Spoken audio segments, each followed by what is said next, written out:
రఘుపతి గారు ఏమంటారు, ఇది తప్పు మనదా అమెరికా ప్రభుత్వానిదా?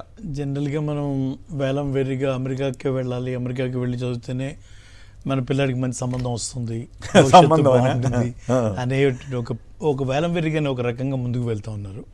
ఆ క్రమంలో ఆర్థికంగా మరి నిలదొక్కుని ఫీజులు కట్టి మరి వాళ్ళు చదువుకోవాలనంటే తల్లిదండ్రులు అంతంత మాత్రంగా సపోర్ట్ చేసేటువంటి పరిస్థితుల్లో డాలర్ రేట్ ఏమో 86 రూపాయలు 90 రూపాయలకి వెళ్ళిపోయినట్టు వీళ్ళు కమిషన్లు ఇవన్నీ తీసుకుంటే మనకి ఒక $1 తీసుకోవాలంటే 90 రూపాయలు మనం ఇక్కడ ఖర్చు. అటువంటి పరిస్థితుల్లో ఇనిషియల్గా ఏదో కొంత ఫీజు కట్టుకొని ఫ్లైట్ టికెట్ కొనుక్కొని వెళ్ళి అక్కడ ఇంకేదో ఒక పని చేసుకొని చదువుకునేటువంటిది మనం చూస్తూ వచ్చాం. చట్ట ప్రకారం అయితే క్యాంపస్లోనే చేసుకోవాలి.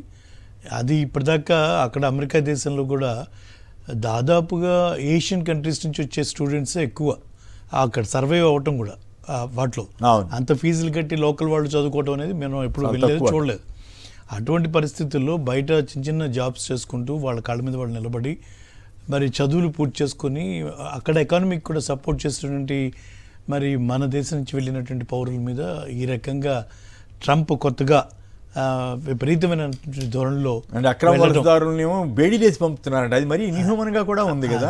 ఆయన మరి ఒకప్పుడేమో ఎలక్షన్స్ ముందర ఆయన కూడా చంద్రబాబు నాయుడు లాగానే విపరీతంగా మాట్లాడాడు. అది భారతదేశం అంటే చాలా గౌరవమైనటువంటిది అన్నాడు, రకరకాలుగా ప్రయత్నం చేశాడు. ఈరోజు వాళ్ళు వీళ్ళు లేదు, వలసదారులే అంటున్నాడు. వలసదారులు సక్రమంగా వచ్చినా సక్రమంగా రాకపోయినా మేము చాలా స్ట్రింజెంట్గా ఉంటాం అనేటువంటి దాంతో వెళ్ళి కొంచెం విపరీతమైన ధోరణిలోకి వెళ్తాం. దాన్ని కొంచెం ఇక్కడ మనం చదువుకునే విద్యార్థులకి మోడీ గారు ఎట్లా చాలా ఇబ్బంది జాగ్రత్త పడాలి. మోడీ గారు కలుస్తారంటున్నారు కదా, దృష్టి సారించారు.